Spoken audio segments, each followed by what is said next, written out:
नमस्कार दोस्त, स्वागत करते हैं आपके अपने YouTube चैनल शिक्षा साथी में। दोस्त, आज हम लोग 12th क्लास के गद्य खंड का पहला पाठ जिसका नाम है बातचीत पढ़ने वाले हैं। हाँ, मैं मानता हूं कि मैं गद्य खंड बहुत लेट से लाया, बहुत लेट से। पहले मैंने पूरा काव्य खंड खत्म किया। समझता हूं कि आप जो है इस चैप्टर को पढ़ लिए होंगे, किसी टीचर से या फिर खुद से पढ़ लिए होंगे। फिर भी आपके पास अगर टाइम हो तो इस मेरे पूरे वीडियो को देख लीजिएगा, आपको जरूर कुछ यूनिक लगेगा, कुछ अलग लगेगा। दूसरा बात, अगर मैं इस चैप्टर का जो अर्थ पढ़ाऊं तो देखिए दोस्त, आप ये मानते हैं कि काव्य खंड जो था मैं बोर्ड पे लिख के उसका हर एक अर्थ समझा दे रहा था, और मैं ये कोशिश किया हूं कि एक एक वर्ड का अर्थ समझाऊं जो आपको नहीं समझाया गया। अब मैं उसको तो आपको बोर्ड पर लेकर समझा सकता नहीं। अगर मैं यहां किताब लेकर समझाऊंगा आपको तो बोरिंग फील होगी। मैं क्या कर रहा हूं कि आपको पर लेखक परिचय पढ़ाऊंगा। लेखक परिचय मेरे दोस्त, मैं जो पढ़ा रहा हूं लेखक परिचय, देख लेना क्वेश्चन इसी स्लाइड में आते हैं, इसी स्लाइड से आएंगे क्वेश्चन। मैं बहुत इसको सही तरीके से ढूंढ कर अच्छे तरीके से लिखा हूं जिससे आपको क्वेश्चन एक भी छोटे नहीं। आप इससे पढ़ करके एक बार ऑब्जेक्टिव का लगा के देखना, एक भी क्वेश्चन नहीं छूटेगा। ठीक है दोस्त।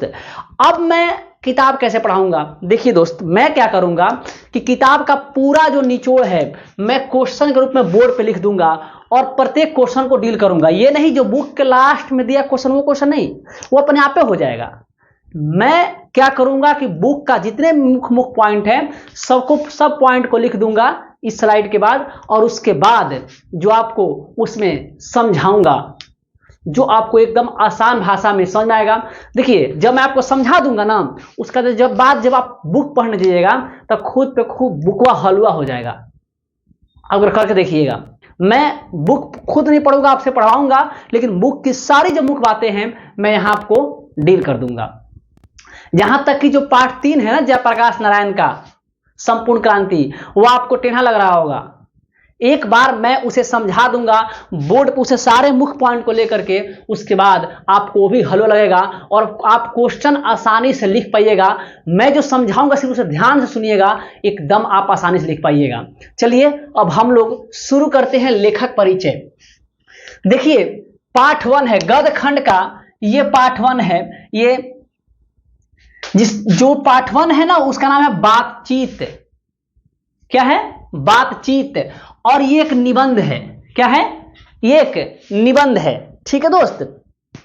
और इसके लेखक हैं बालकृष्ण भट्ट। बालकृष्ण भट्ट भारतेंदु युग के प्रमुख साहित्यकार हैं। भारतेंदु युग के प्रमुख साहित्यकार। भारतेंदु युग क्या होता है? इसके बाद द्विवेदी युग आया, वो क्या होता है? देखिए, भारतेंदु युग, जब भारतेंदु नाम के जो साहित्यकार थे वो इतनी ख्याति प्राप्त की कि उनके युग को भारतेंदु युग कहा गया। और ये प्रमुख आलोचक एवं गद्यकार थे। ये मुख्य रूप से गद्यकार थे, गद्य रचनाएं करते थे, और एक साहित्यकार आलोचक भी थे। आलोचक कैसे? देखिए दोस्त, ये कुछ भी गलत होता था तुरंत बोल पड़ते थे। कोई कुछ भी गलत लिखता था तुरंत बोल पड़ते थे। ये किसी की सहते नहीं थे, और ये जो कुछ भी बातें आई मुंह पर बोल बैठते थे। और यही कारण है कि इनका किसी से बनता नहीं था। जहां वो थोड़ा सा चालबाजी किया, जहां वो छलबाजी किया, वो सहते नहीं थे। वो कोई भी हो, कहे ना प्रधानमंत्री हो, बस तो गलत बात बड़ा। और इन्हीं चीजों के कारण इन्हें लोग अकेला छोड़ दिया करते थे। क्योंकि देखिए दोस्त, समय ऐसा आ चुका है कि आप अगर कोई व्यक्ति है वो गलत कर रहा है और उसे बोलिएगा ना तो आप ही गलत कहेगा। और ये ऐसे ही थे, ये उग्र स्वभाव के थे।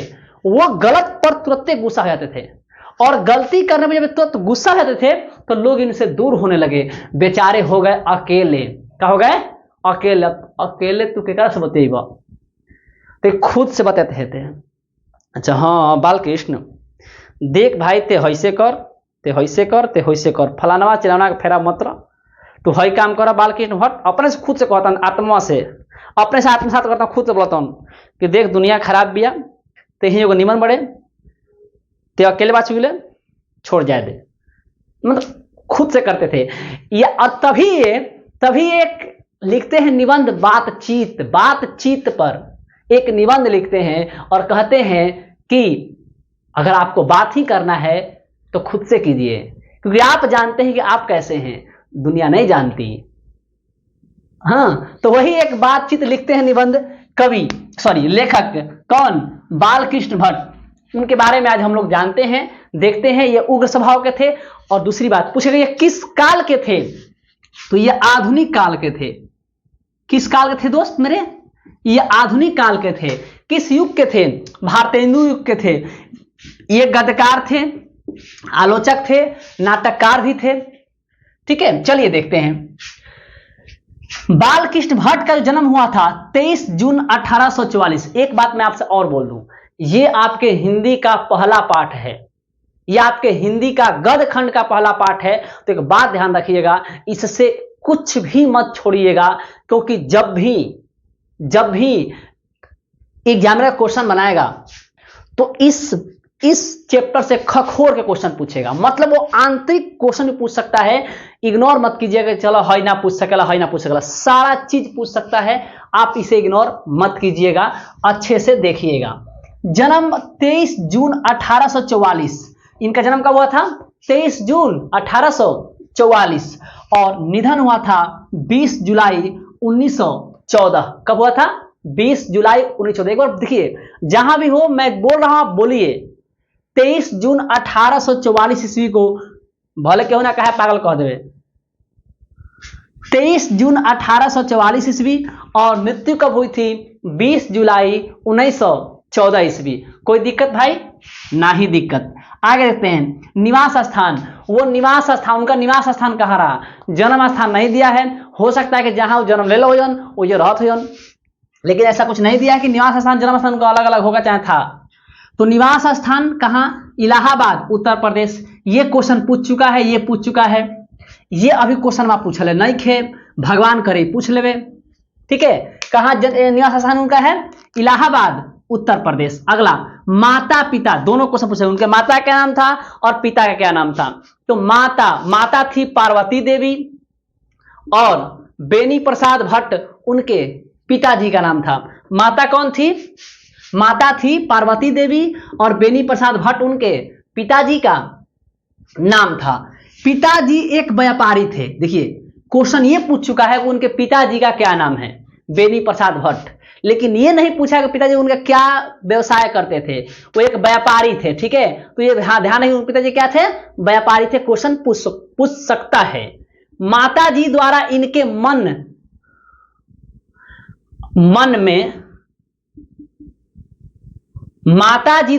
मन में अध्ययन की रुचि जगाया गया। माता जी द्वारा इनके माँ के द्वारा, अपन भाषा में बोलते नहीं मरते, इनकर माई के द्वारा, मन माई इनकर मन में अध्ययन माने पढ़े लिखे के रुचि जगैली। इनकर माई के संस्कृत बड़ा बढ़िया होता रहे। हाँ, हमरो संस्कृत वाला तनी। ठीक है, तो इनके माता जो थी, इनके मन में अध्ययन की रुचि जगाई। और माता कौन थी, पार्वती देवी। कौन, पार्वती देवी। अब पार्वती के बच्चा रहन बाल कृष्ण रहन ना, पिता बेनी प्रसाद भट्ट। चलिए शिक्षा आते हैं। शिक्षा, इनकी शिक्षा दीक्षा देखिए, प्रारंभिक शिक्षा मैंने नहीं लिखा। क्यों नहीं लिखा, क्योंकि वो नहीं पूछेगा। सब कोई बचपन में पढ़ाई कहाँ के लिए रहेला, नर्सरी LKG UKG अपन क्या मन करी, थोड़े पूछी ना, क्या भरी मरते बोर्ड हम। अच्छा देखते हैं शिक्षा। प्रारंभ में संस्कृत, दोबारा हल बटे एगो काटो संस्कृत। प्रारंभ में संस्कृत का अध्ययन 1888 ईस्वी में प्रयाग की कायस्थ पाठशाला में किए। इंटर कॉलेज में, देखो यहां पे है 1888 ईस्वी में प्रयागराज, ये प्रयागराज इलाहाबाद है ना भाई। अब इलाहाबाद का नाम हमारे योगी जी चेंज कर दिए प्रयागराज, ये अच्छा हुआ, इसमें कोई डाउट नहीं भाई। जो हमारी देश की संस्कृति है, धरोहर है, जो चीजें हैं, वो दूसरे के नाम पे क्यों रहे। हाँ, छोड़ी, इसके बाद छोड़ते हैं।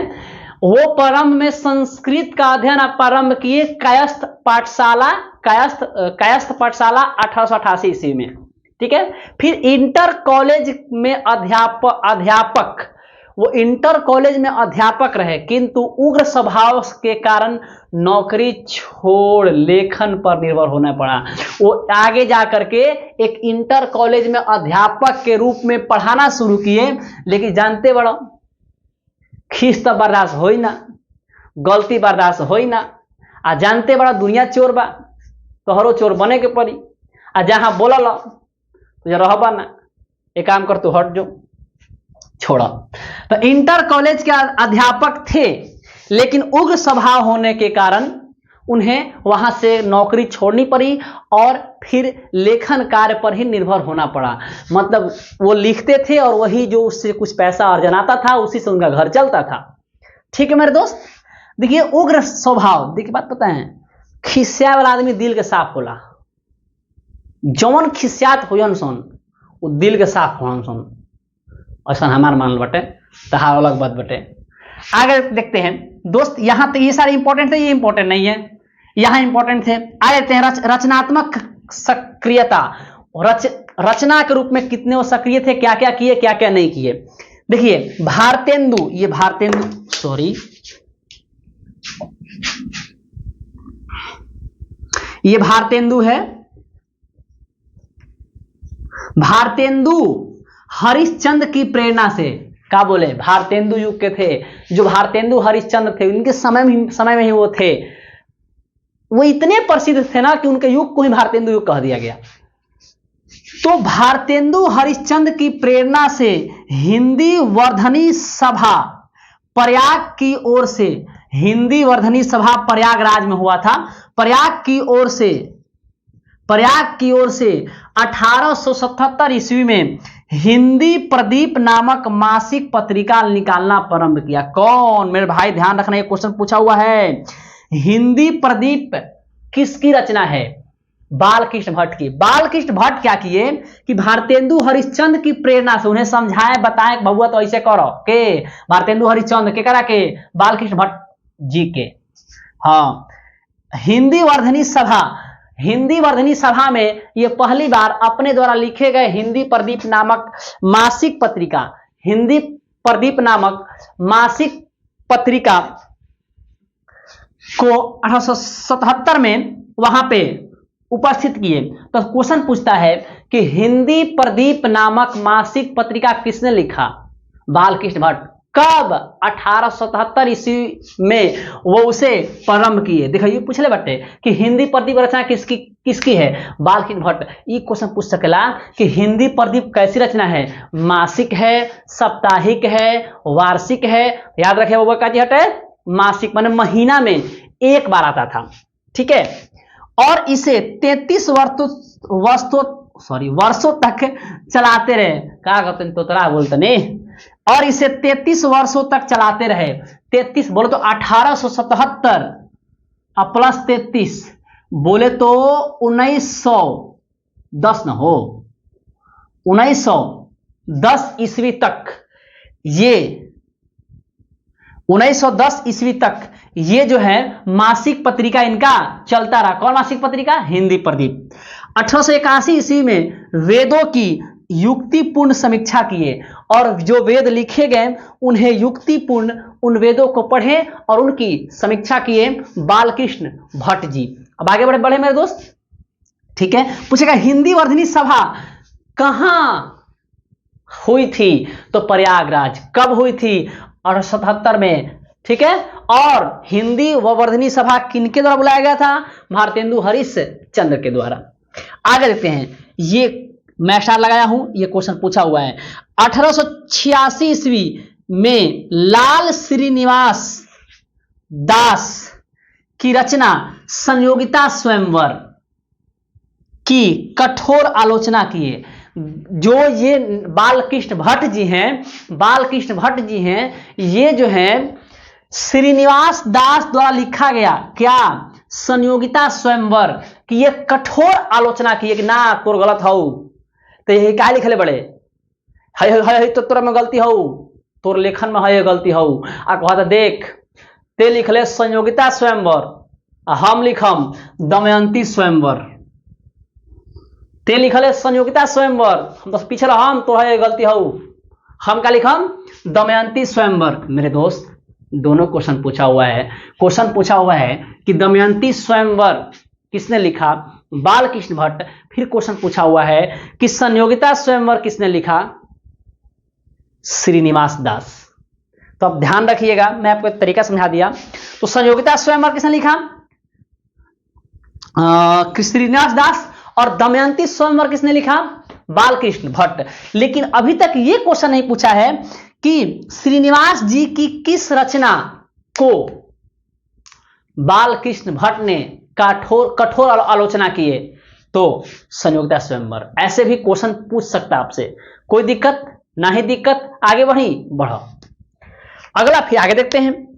जीवन के अंतिम दिनों में, माने जब इनका मृत्यु हो गया है, कब देखो ससुरा 14 में मर रहे, माने 1914, लेकिन 1910 तक ये अपनी मासिक पत्रिका हिंदी प्रतीप का प्रचलन करते रहे। जब ढेर बुढ़ा गुलन, अब लागत ढेर दिन जियम ना, तब ये मासिक पत्रिका को रोक दिए, और ठीक 4 साल बाद ही ऊपर गुलन ना। एक मतलब इनका से एक मतलब एकरा से इनका पैसा आवत रहे, इनका घर द्वार चलत हुई, माने परिवार। हम अनुमान लगाते हैं, देखा हम लोग किसी लोग न। हाँ, जीवन के अंतिम दिनों में हिंदी शब्दकोश के संपादन के लिए, जब वो लास्ट समय, जब उनके जीवन का अंतिम दिन चल रहा था, तो हिंदी शब्दकोश के संपादन के लिए श्याम सुंदर दास द्वारा काशी आमंत्रित किया गया। माने उन्हें काशी बुलाया गया। काशी अपने बनारस है ना, उसे काशी, उसे बोलते थे काशी। तो काशी बुलाया गया किसे, भट्ट जी को। कब, जब ये अंतिम दिन में चल रहे थे, मतलब 10 साल 5 साल 7 साल जेल रहन, तब उस समय माने 1910 के आसपास में किसके द्वारा बुलाया गया, सुंदर दास द्वारा बुलाया गया। काहेला कि आओ हम ही दोनों आदमी मिलके हिंदी शब्दकोश के संपादन कैल जाओ। किंतु अच्छा व्यवहार न होने के कारण अलग हो गए। ये गोयल तो रहन, लेकिन हिंदी शब्दकोश की रचना करत रहन लोग, लेकिन वो कहस कि हई चीज करो, ये कहस कि ना हऊ गलत बा, हई चीज करो। दोनों आदमी के मिलना भइल, दोनों आदमी हो गल झगड़ा। ये कहत हो जो हम तोर शब्दकोश के रचना में शामिल ना हो, मैं भाग गुलन, मने खिसिया तो रहन, भरमता तो रहन, इमे को डाउट नहीं खे। कहा जाने मर दे पार्वती जी खिसिया रहनू। आगे देखते हैं प्रमुख रचना, इनकी प्रमुख रचनाएं। दोस्त आप इसे ध्यान रखिएगा, मेरी बातों को बस क्लास तक ध्यान दीजिएगा। आप बस याद कीजिए कि संयोगिता स्वयंवर, दमयंती स्वयंवर, 1877 में हिंदी प्रदीप, नहीं बस 33 वर्ष तक, 1910 तक। चलिए प्रमुख रचनाएं आते हैं। इनकी प्रमुख रचनाएं कौन कौन सी है, रहस्य कथा, नूतन, ब्रह्मचारी, 100 अजान एक सुजान, मेरे भैया मेरे दद्दा, मुझको ये भूल न जाना, बड़ा कष्ट होता है बेटा खोकर अपना मन समझाना। खैर 100 अजान एक सुजान, ये क्वेश्चनवा पूछले बा, ऐसे कहत नहीं, एक दो बार नहीं पूछले, 2 बार पूछले बा। हाँ, तो 100 अजान एक सुजान किसकी रचना है, हिंकर। गुप्तवैरी, रसातल यात्रा, उचित दक्षिणा, हमारी घड़ी, सद्भाव का भाव। तो देखिए हमारी घड़ी इंपॉर्टेंट है, सद्भाव का भाव इंपॉर्टेंट है, वो पूछ चुका है। 100 अजान एक सुजान, हाँ देखिए 100 अजान एक सुजान बहुत ही इंपॉर्टेंट रचना है, ये 2 बार पूछ चुका है। अगली बार ये ना पूछ दे कि 100 अजान एक सुजान भट्ट जी की कैसी रचना है, नाटक है, कहानी है, कविता है, उपन्यास है। तो मेरे भैया मेरे दद्दा आप इसको याद रखियो कि 100 अजान एक सुजान रचना है, किसकी रचना है, भट्ट जी की, लेकिन एक उपन्यास है, ये ध्यान रखिएगा। चलिए आगे बढ़े। हमारी घड़ी, इनकी रचना है सद्भाव का भाव, क्योंकि बबुआ देखो कौन देख तोरा में सद्भाव नहीं खे, अच्छा तोरा में भाव नहीं खे, तो सदा ना रहो, सद्भाव का अभाव। नाटक पद्मावती, देखो काव्यखंड का पहला पाठ का नाम क्या था? अरे जो पहला पाठ था ना पद्मावत से ही लिया गया था। वो पद्मावत कौन लिखा था? ओ जयसिया, मलिक शेख मोहम्मद पापा का नाम ना, मलिक मोहम्मद जायसी उनका नाम। तो मलिक मोहम्मद जायसी थे ना, वो लिखे थे पद्मावत, आई लिखे हैं पद्मावती। इहो गद खंड के पहिलका पाठ के लेखक और वह पद खंड के पहिलका पाठ के कवि। ध्यान रही पद्मावती, लेकिन नाटक है। किरारतुजनीय, ये जानते हो, ये कहीं पढ़े हो, हमारा महाभारत एग्जाम में आया हुआ है ये। कहीं जब मैं कहीं एग्जाम दे रहा था, कॉम्पिटिटिव का एग्जाम दे रहा था, तो उसमें कहीं पूछा हुआ है, इसलिए आप ध्यान रखिएगा। अब मेरे को लगता है आपको लगने लगे, लेकिन मेरे को लगता है आप इसे ध्यान रखिएगा, बार थोड़ा थोड़ा ध्यान रखिएगा, मेरे कर्म ध्यान रखिएगा।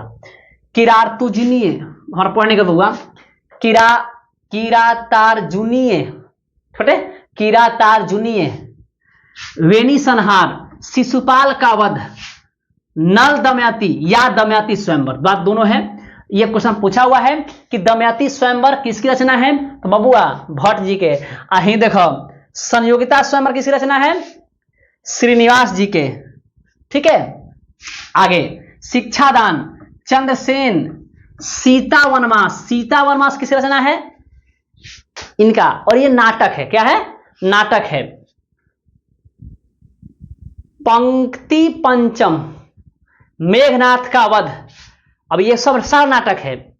कट्टर सुम की एक नकल, वृहनल्ला, वृहनल्ला हो गया, इंग्लैंडेश्वरी एक ही में है ये, और भारत जननी, भारतवर्ष और कली, दो दूरदेशी, एक रोगी एक वैद्य, ये इंपॉर्टेंट है, याद ध्यान रखिएगा।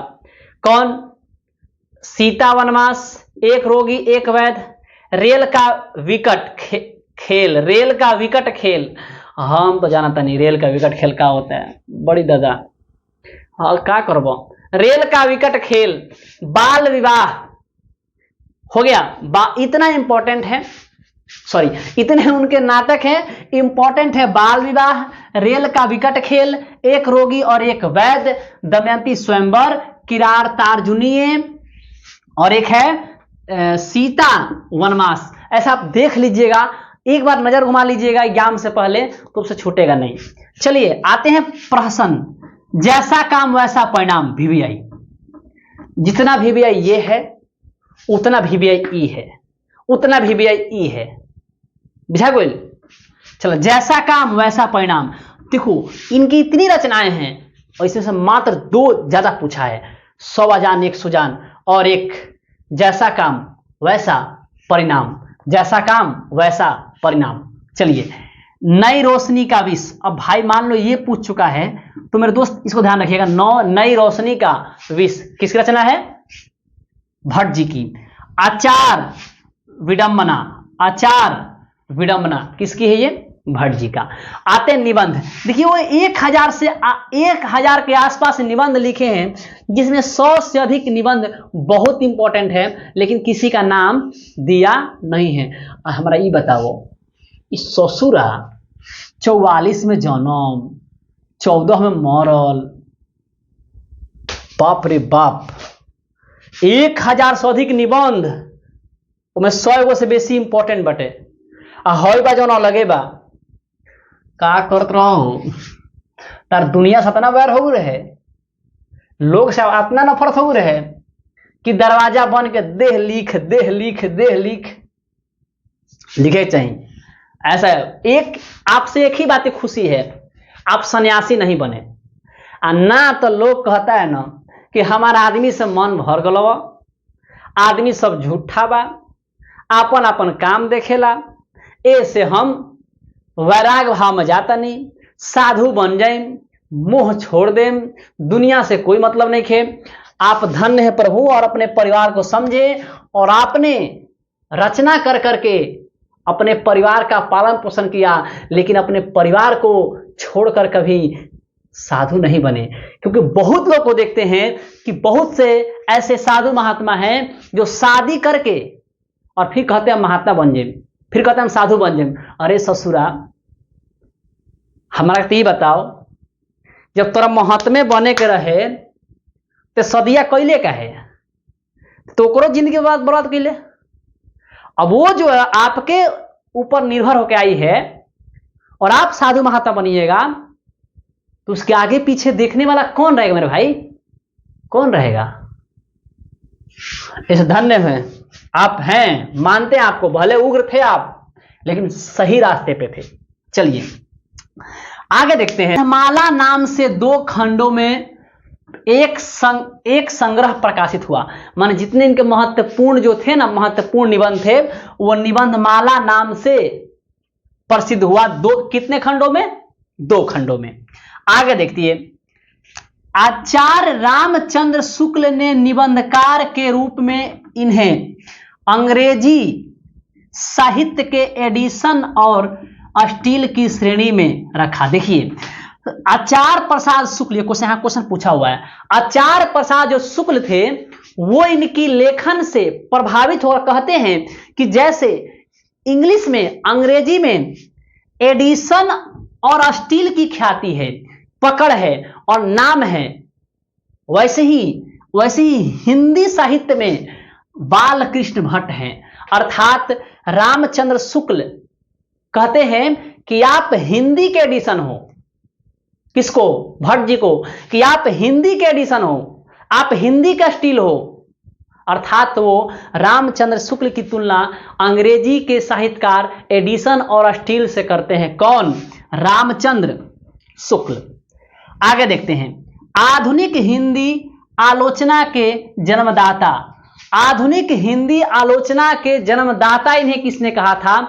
इसे कहा था रामविलास शर्मा।